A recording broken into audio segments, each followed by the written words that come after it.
Well,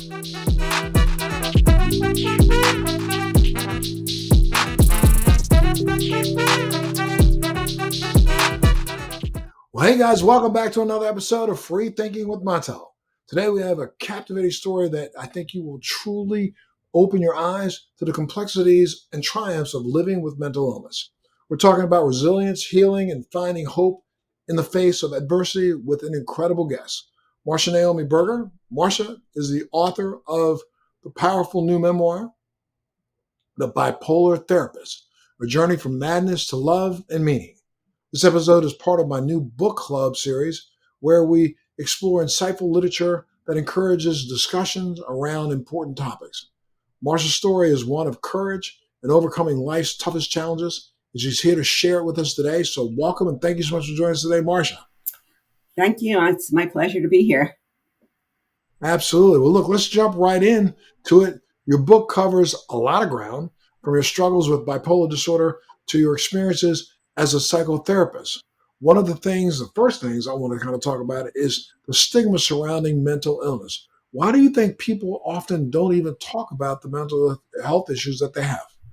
Well, I think you just said it, Montel, because there's such a stigma and we don't want to be judged and shamed for having an illness. But we're living in a time right now. I recently had some psychiatrists on who were talking about the fact that right now we as a nation are living through what I'm going to call a period of national depression. And there are so many people faced with so many issues coming out of COVID, dealing with just the issues of split households where, you got one side of the household leaning left, another side leaning right, and everybody in the middle is fighting over every little issue that comes up. I mean, we can't even talk about sports these days without dividing ourselves along some racial grounds and issue grounds. So, I mean, why do you think America won't face the fact that we have the level of mental illness that we have right now in our country? Why don't we face that there's so much mental illness in our country? Probably denial. I used to work in an alcoholism treatment center, and it's an AA saying, I believe, that denial is not just a river in Egypt. And Right. Sometimes people are afraid or something or uncomfortable with something. They just kind of push it away, don't deal with it. It's crazy because the stigma can make it incredibly hard for families to support their loved ones who are having issues. I mean, I hear stories every single day from family members and from friends who are dealing with one member of the family who's even dealing with issues like yours, bipolar issues. And, the families are torn because on one side, somebody's like, well, why can't they just get over it? And the other side, they're saying, why don't they go get help? And the other side, they're saying, why don't? There's all these why don't, rather than what can I do to help? Mm-hmm. Yeah. Yeah. And actually, the best way to help is to continue to respect these people, regardless of what their issues are, to have respect and compassion and understanding, and to learn what's involved in a mental illness so that it's not so fearful. It's more something that does become understandable. My dream is for people to approach mental illness the same way they approach a physical illness or disability. Sure. Well, how can someone relate better to a family member who's dealing with severe mental illness? I mean, what are a couple of tips that you would give people right off the jump to say, again, compassion, having empathy are things that we would hope that most individuals have. But, we're dealing with some families, some of the family members who think they're dealing with another family member who has mental illness don't even understand that they don't even approach the subject from a standpoint of empathy. Yeah. So I'd say the best two things they can do are to gain knowledge and understanding about whatever the condition is. And second, to gain support for themselves, understanding and compassion for themselves. There's an organization called NAMI, N-A-M-I, National Alliance for Mental Illness. And they provide tremendous support and groups for people that are dealing with a family member or somebody who's important to them who does have a mental illness. I mean, this is how some family members or friends can create a safe space for someone struggling with mental illness. Let's talk a little bit about your journey. let's go back and when did you really recognize that you had some issues yourself? Well, I had 2 hospitalizations for, back then it was called manic depression. Now it's called bipolar illness. I had 2 hospitalizations before I would say I didn't really recognize that I had a mental illness until my 3rd hospitalization, when I finally agreed to take medication. And what were some of the symptoms that you were dealing with, and how long had you been dealing with them before you sought your first hospitalization? The symptoms began very shortly before my first hospitalization.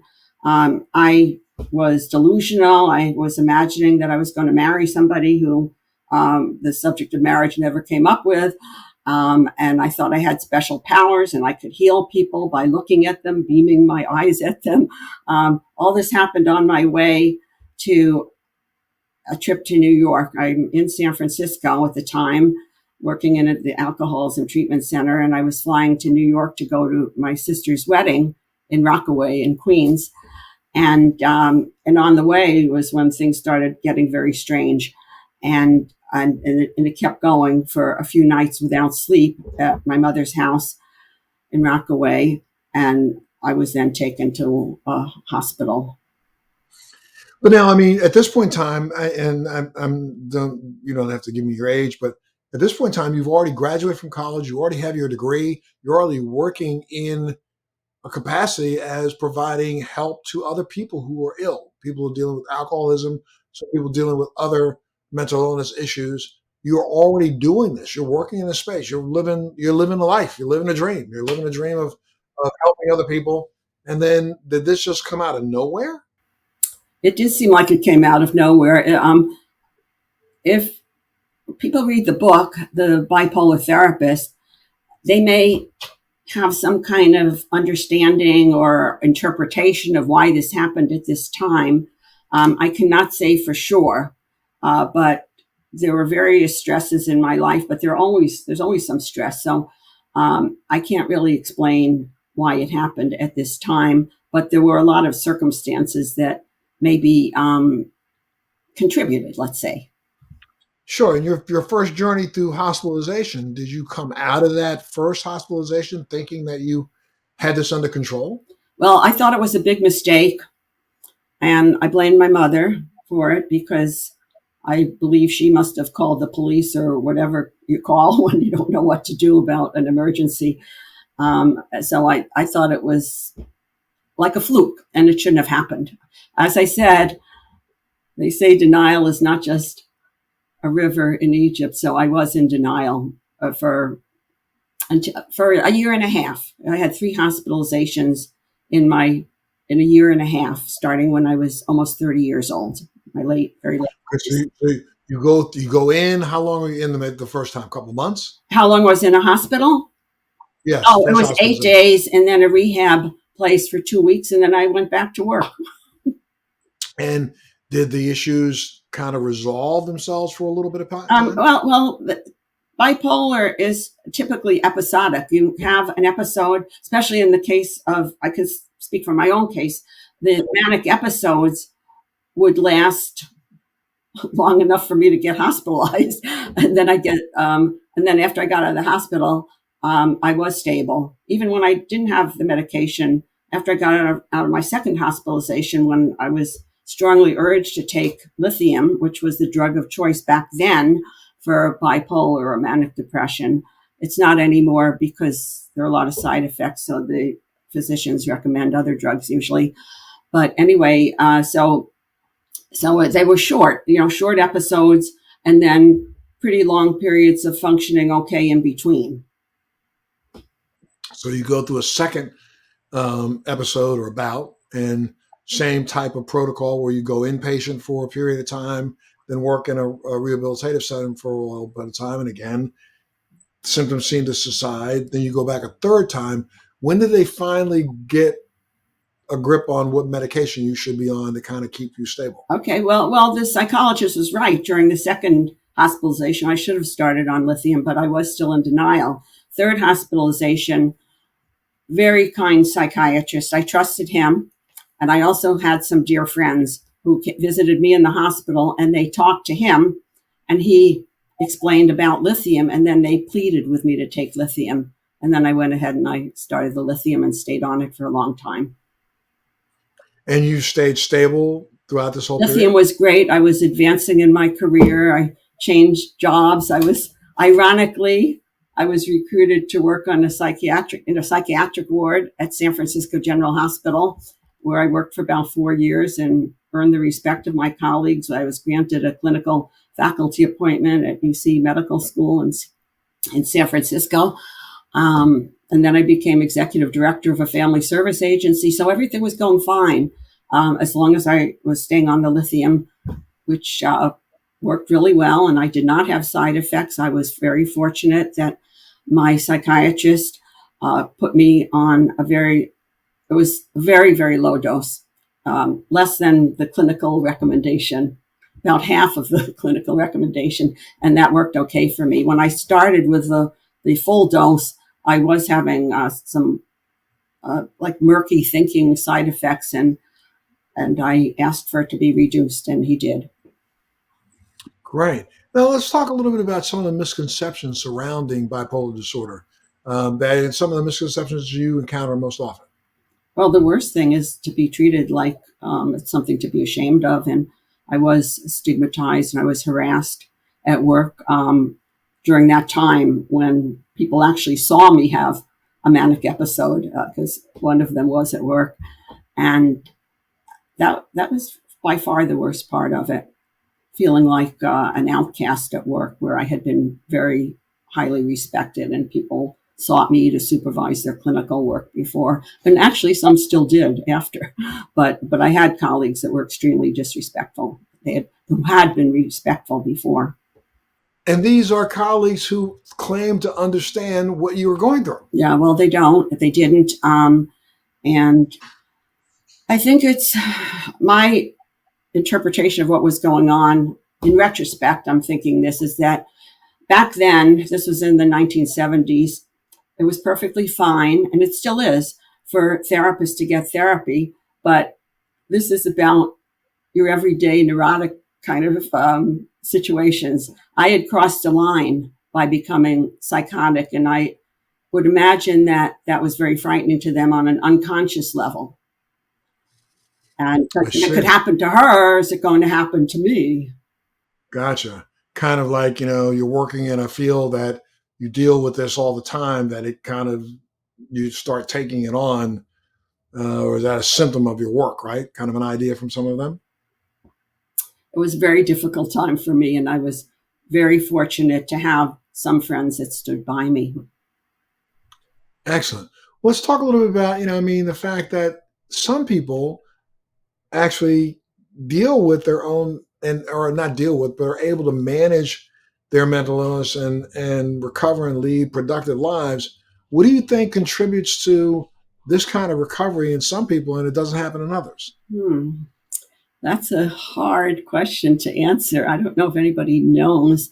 I can say in my own case, the support of friends and colleagues, some of my colleagues, was really important. And some of it might be that I have a resilient kind of, I don't mean to brag, but I'm pretty resourceful also. And I would identify what I was not happy with in my life. And I did work on making changes. So you managed to keep the one thing that did it, but I just feel blessed that I did get to where I am. Gotcha. You were able to keep this quite a secret for a while from some people also, right? Talk to me a little bit about how, for a long time, you literally hid this from as many people as you could. And then what prompted you to write your memoir, The Bipolar Therapist, and share your story? Yes, it was very hard to write the story because I was afraid I'd be reliving the stigma and how people might treat me once they saw that I had this condition. So I actually was going back and forth about doing it for a long time. And I tried to write this book about 18 years ago. And I decided after a while of kind of skimming around it and not even talking about the hospitalizations, talking about Rockaway and growing up and my parents' divorce and da da da. And I remember one of my writing friends said, "This is really boring. Nobody wants to read this." So I ended up putting it aside and writing 2 books, self-help books about marriage. One for people who are married that teaches them how to have a weekly marriage meeting. It's called Marriage Meetings for Lasting Love. And the other book is for people who are interested in getting married. So finally, I had gotten to the point where I was willing to write this. And even when I was getting it edited, I said to my editor, "I'm not really sure I want to publish this." And finally, I did talk to a mentor who said, "You must publish this. It will help a lot of people." So that turned me over. That did it.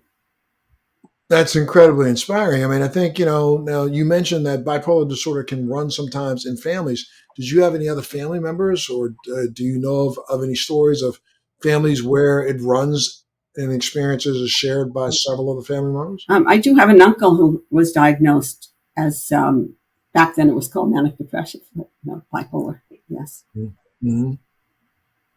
So you had an uncle. Have you worked with other patients? It is known. It's assumed. I don't know if it's known for sure or assumed that that there is some kind of genetic component to it, and that it does run in families.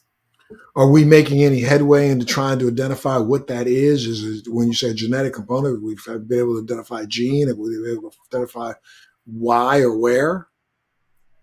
I have not heard of that. I'm not an expert in the genealogy, but I have not heard that they've identified a gene. Sure. It's kind of similar to alcoholism. Some people believe it's genetic, and some people think it's more environmental, and it may very well be a combination. God, I mean, it's pretty clear that your personal experiences deeply have influenced your professional life.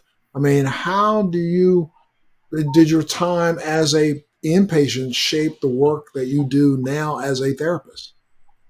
Oh, well, that was amazing.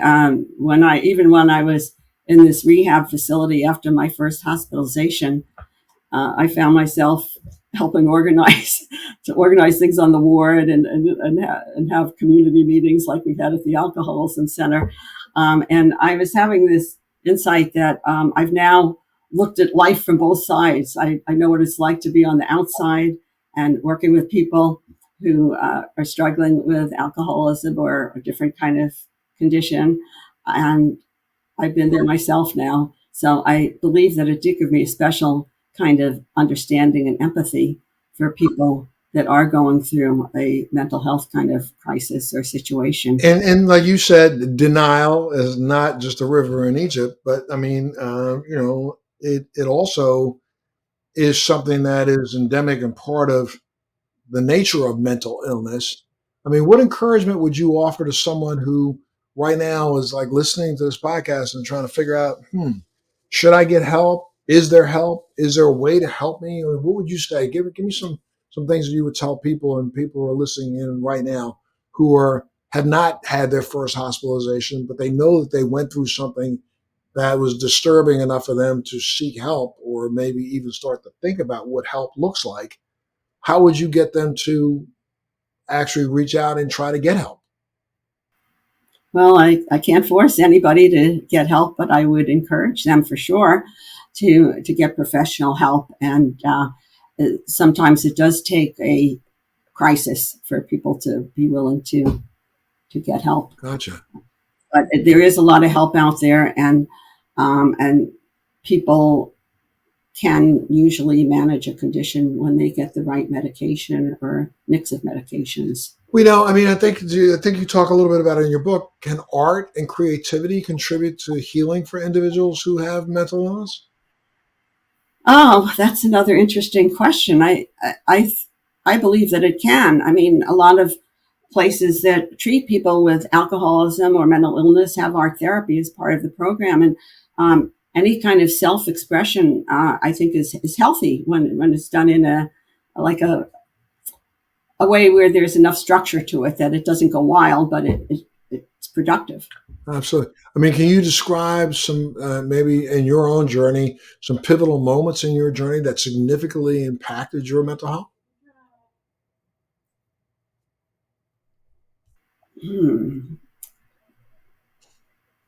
I'm not sure how to answer that. Okay. Well, I mean, Specific. think, think, I can probably think of more good ones than the more positive ones and negative ones. well, no, But give me the positive maybe ones. that's part of the answer is to focus on what's positive, what's going well, and not define yourself totally by an illness. Gotcha. I mean, do you have any Yeah. specific? I can think of one very significant event, and that was when, as you mentioned, I did keep my mental illness a secret for a long, long time. But I knew that even when I was in a relationship where it got to the point where the person wanted to marry me and I wanted to marry him, I would have to tell that person because it wouldn't be fair to withhold that in case I did end up having another episode.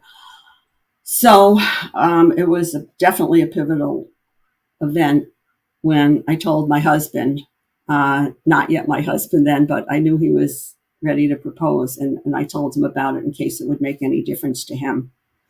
And that was like very big, opening up something I kept secret for so long from so many people. And thank God he was okay with it. I mean, that probably surprised you, and you thought, if I tell him, he's going to leave me. But instead, he probably, hunkered down and said, "Let me help." I didn't really feel surprised. I probably felt relieved, but I believe that a lot of my struggle was that I had a dysfunctional kind of dating pattern for a long time. Probably because of my parents' divorce, I had lost kind of faith that I could create a good marriage. And we have a pattern in my family that's also described in the Bipolar Therapist, where my mother, a blessed memory, felt really very hurt when my father divorced her, and her mother was abandoned by her husband when her mother was pregnant with my mother. So I have this legacy, probably unconscious, that I couldn't expect very much happiness from marriage. And I got a lot of help. I got myself in therapy with somebody who was very good. And I also had some mentors, people who would encourage me and help me gain faith that I could create a good marriage, to the point where if my husband decided that he didn't want to marry me because of that, I felt confident that I was going to get married soon and that it would work out. Great. I mean, now I'm sure there are some strategies that you use to kind of manage those triggers that might lead to a crisis or lead to an event. You want to share some of those? Okay. A year after my first episode, when my sister was getting married, my best friend from childhood was getting married, and I flew to New York again. But this time I did not tell my mother that I was going to be in New York because I was very frightened that I would get triggered. Gotcha. And you kind of look for those things that you know a little bit of insight. You know what may end up triggering you. So you try to avoid those. Other triggers, I suppose, could be the shameful kind of feelings that I would have when I was being stigmatized or harassed at work. Fortunately, I was in therapy back then, but with a different therapist, and I gained a lot of support that way. And also, one of my dear friends, one of the ones who urged me to take lithium, she would call me every day when I was in this toxic work environment and ask how it was going. And I remember that she said one time, "There's free floating hostility in the air, and it lands on whoever is vulnerable." Gotcha. So these were very, wonderful, wonderful friends. And insightful in the fact that it allows you to kind of look out for that toxicity that's in the air that may be headed your way, right? I suppose. I mean, I probably tried to insulate myself as best as I could. Gotcha. I mean, wait, there are some self-care practices that you've found that have been really beneficial in your own life. Why don't you share what a couple of those are? Probably having a well-balanced life, eating well, getting enough exercise, uh, dealing with my emotions in a positive way instead of ignoring them and acting them out. And we know for a fact that, again, therapy plays a significant role in your recovery process. How does a person, well, I'm asking some questions because I want our viewers and listeners who are tuned in to understand that, this is not hopeless. So because some of them are thinking that, I don't even know where to begin to find the right kind of a therapist for myself. Talk a little bit about how you find the right kind of therapist. I was director of a family service agency at the time when I decided I wanted to get therapy. And I called up a colleague who worked in another family service agency for a recommendation. I also received recommendations from other people. I actually interviewed 5 different therapists before I chose the one who I chose, which was the one who was recommended by the colleague. And are you still in therapy now? Is that part? I'm not currently in therapy. No? I have a private practice where I'm doing therapy, but I'm not practicing, which is actually very therapeutic, I would say, for all of us therapists. We learn a lot about ourselves also when we are therapists, but it's not a substitute for therapy for sure. But I did have plenty of therapy, and I would not rule out going to therapy again if I wanted therapy. Do you consider yourself cured of your bipolar issues, or they're still there, but you understand how to control it?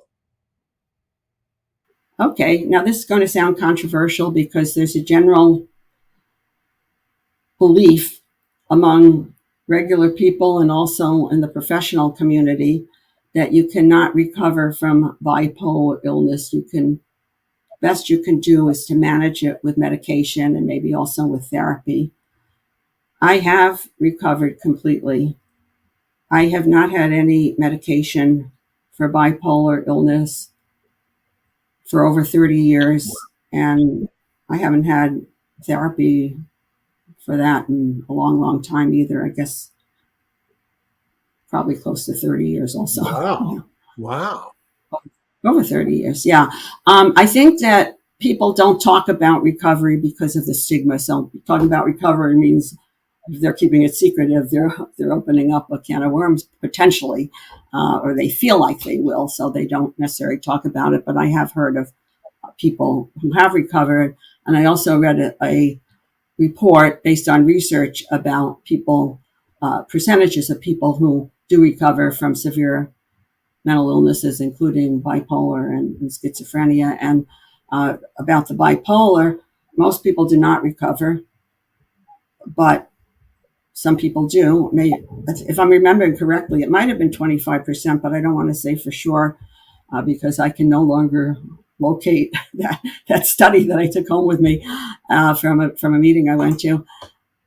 So some people do recover. I do urge people, though, not to fool around at all with their medication without consultation from a trustworthy, competent professional who will monitor them closely if they do make changes in the medication, and they should only do it on the advice recommendations of a professional. I mean, you're a shining beacon. I mean, you clearly, if you've not had any issues in 30 years and you've not even had to seek out therapy in 30 years or be on medication for that long period of time, I would say that, you are a prime example that, putting in the work and being properly medicated to avoid the relapses, you're a shining example for people out there who think that this will never, ever, ever get better. I mean, clearly you have.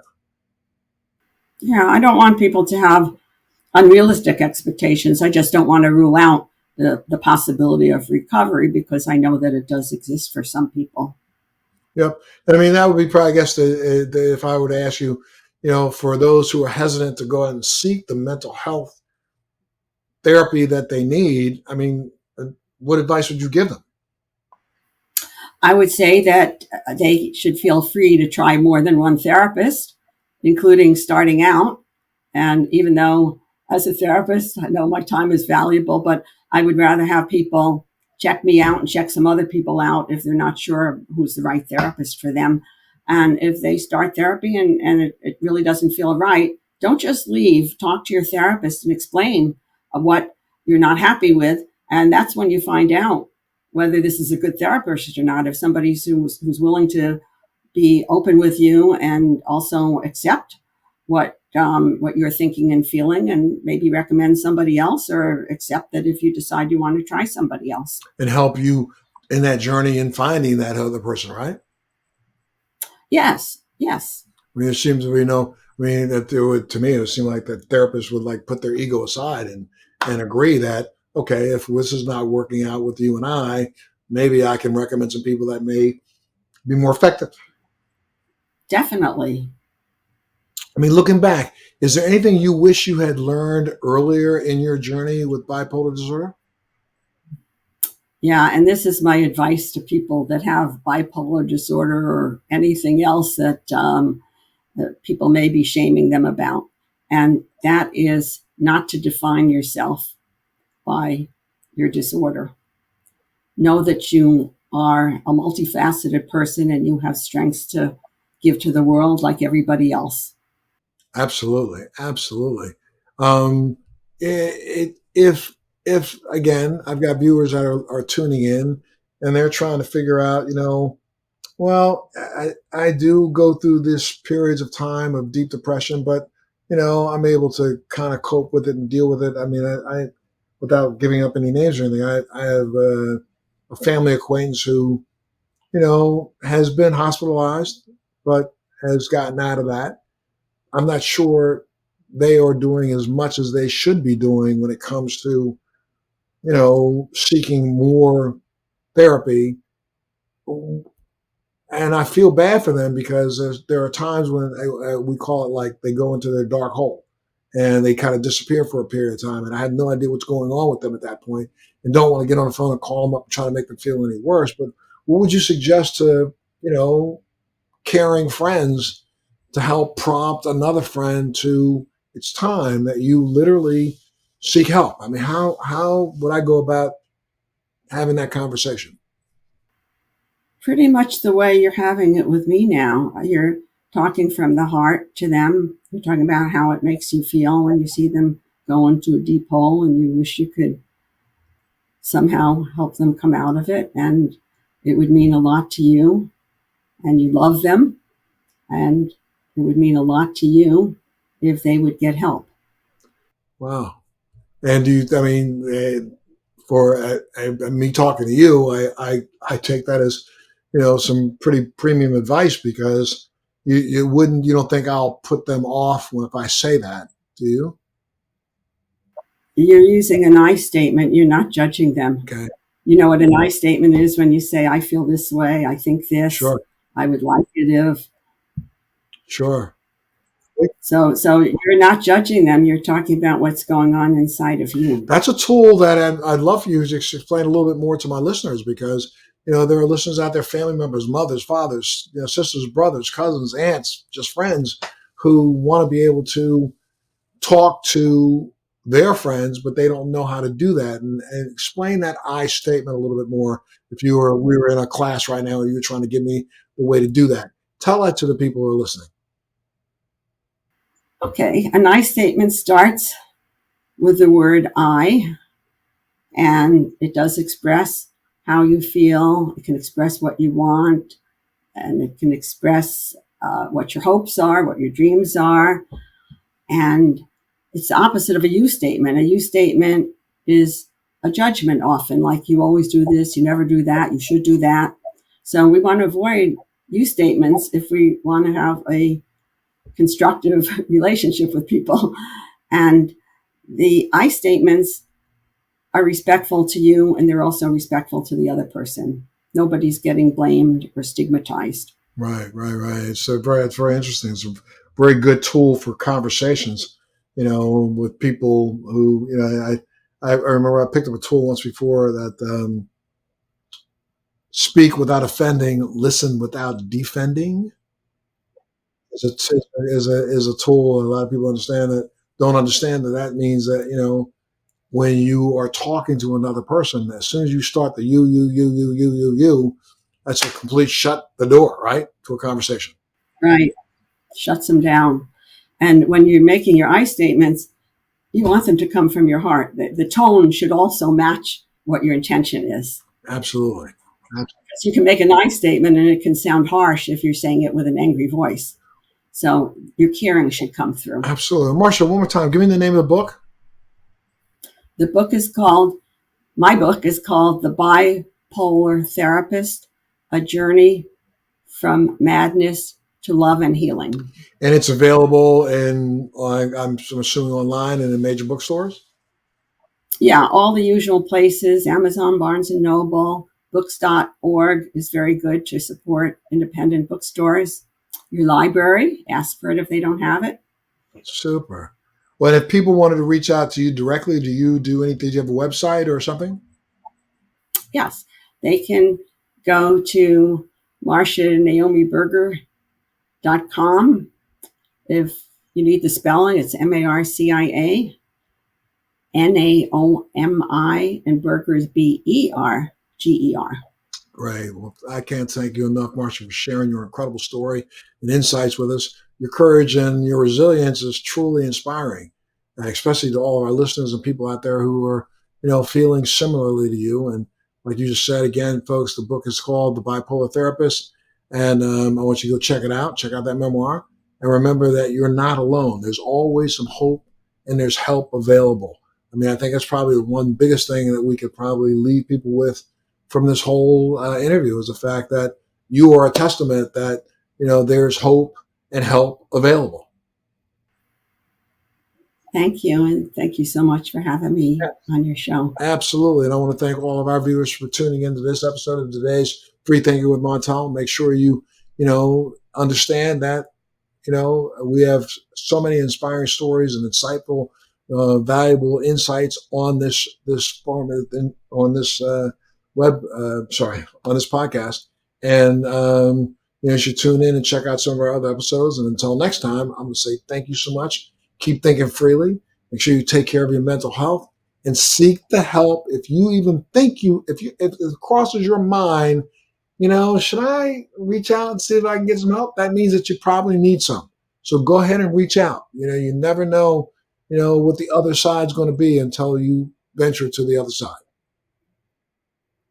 So thank you so much, Marcia. And thank you all for tuning in for this episode of Free Thinking with Montel. We'll see you next time. Thanks for joining me on Free Thinking with Montel. Please make sure you're subscribed and hit the bell to be notified when new episodes post each week. We'd love to hear feedback, so please send us your comments.